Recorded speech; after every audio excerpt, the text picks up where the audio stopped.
सुबह सवेरे लेकर तेरा नाम प्रभु, करते हैं हम शुरू आज का काम प्रभु। सुबह सवेरे लेकर तेरा नाम प्रभु, करते हैं हम शुरू आज का काम प्रभु, करते हैं हम शुरू आज का काम प्रभु।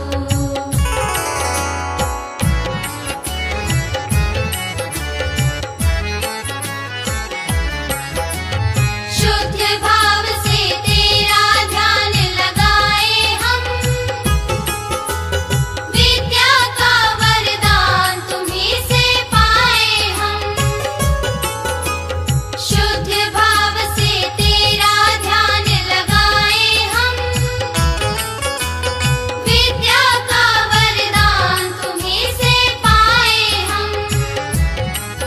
हाँ, विद्या का वरदान तुम्हीं से पाए हम। तुम्हीं से है आगाज, तुम्हीं अंजाम प्रभु, करते हैं हम शुरू आज का काम प्रभु। सुबह सवेरे लेकर तेरा नाम प्रभु, करते हैं हम शुरू आज का काम प्रभु।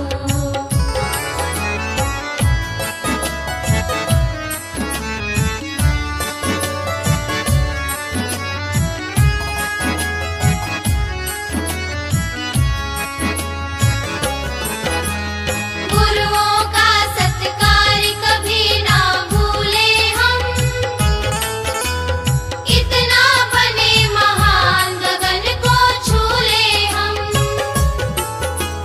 गुरुओं का सत्कार कभी ना भूले हम, इतना बने महान गगन को छूले हम। हाँ, इतना बने महान गगन को छूले हम। तुम्हीं से है हर सुबह, तुम्हीं से शाम प्रभु,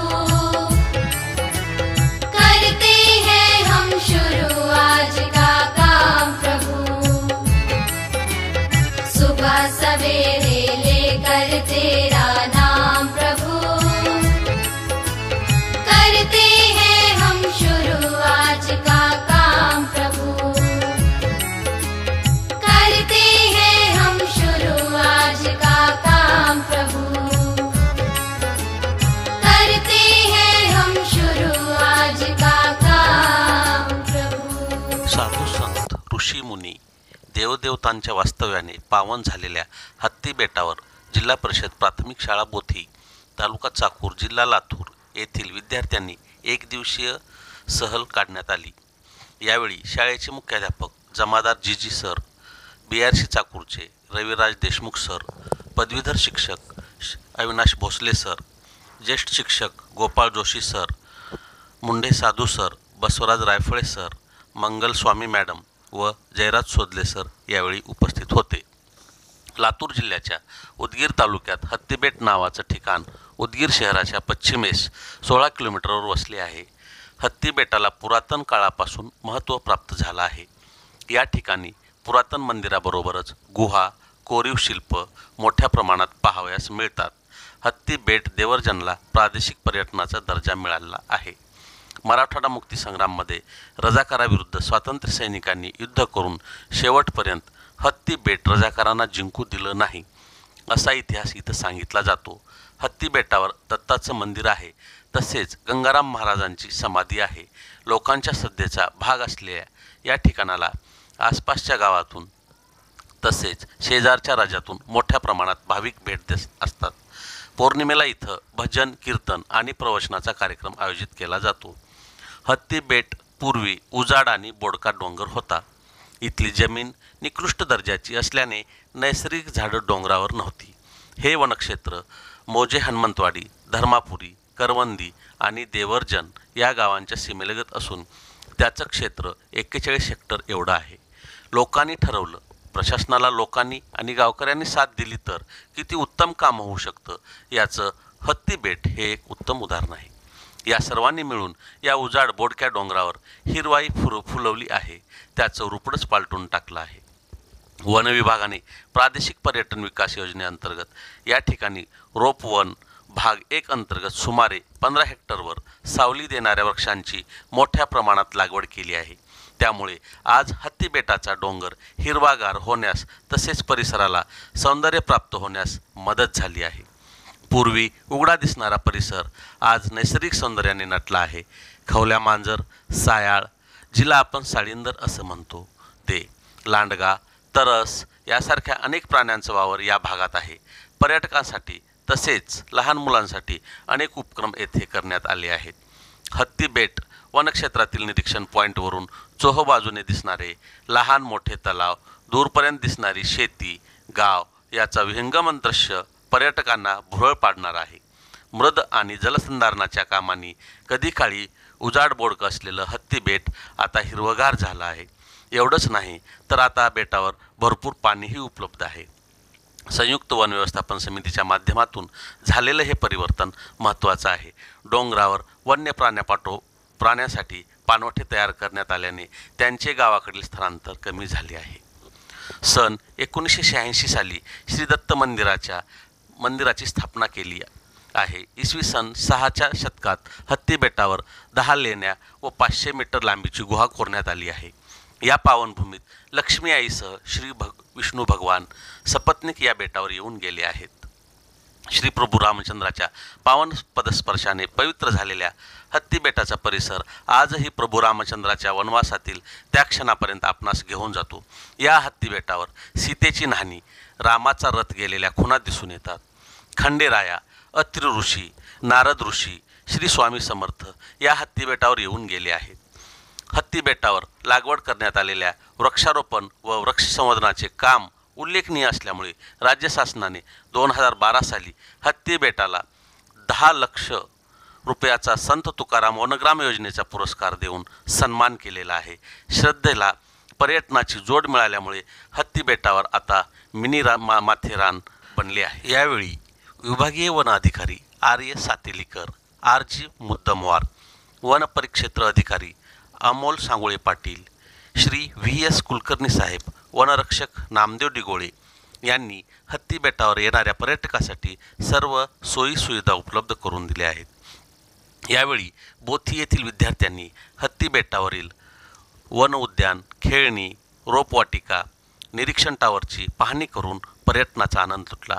तसेच कौलारू कुटीचा जेवणासाठी वापर वनरक्षक विठ्ठल सूर्यवंशी, देविदास डोंबाळे, सचिन सूर्यवंशी यांनी शिक्षकांना व विद्यार्थ्यांना हत्ती बेटाची माहिती सांगितली.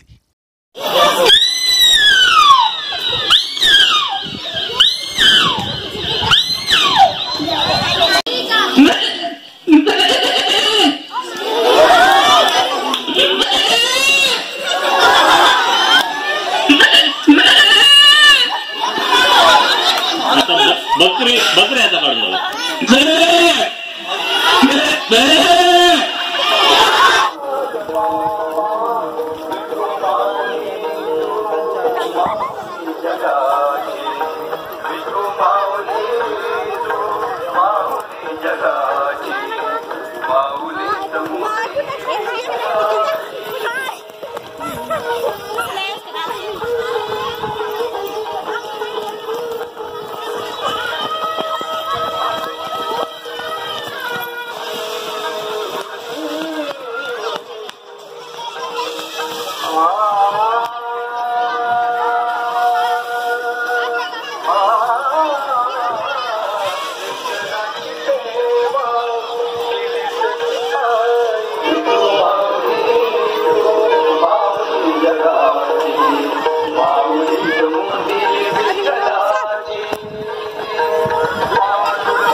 जगाची माऊलीत मूर्ती विठ्ठलाची विठ्ठला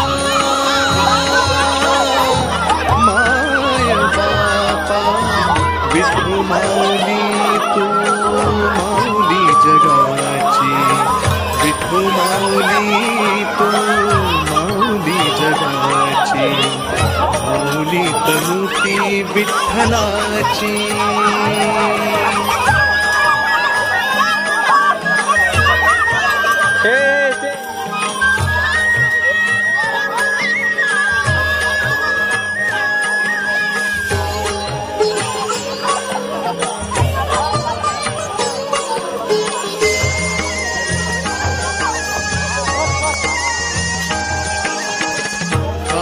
तुझी माया सांगू श्रीरंगा काय तुझी माया सांगू श्रीरंगा संसाराची पंढरी दिली पांडुरंगा डोळ्यातून वाहे माय चंद्रभागा अमृताची गोडी आज आली अभंगा विठ्ठला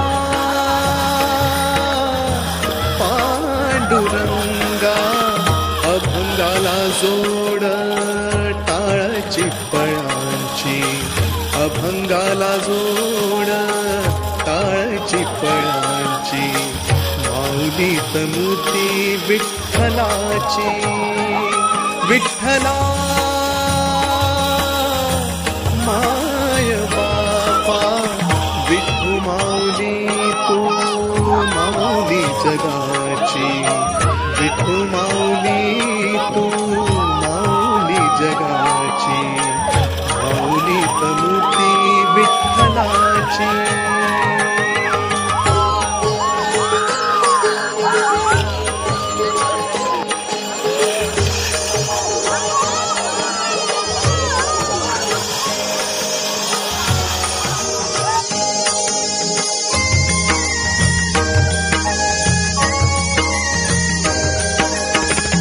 लेकरांची सेवा केली सतुआई लेकरांची सेवा केली सतुआई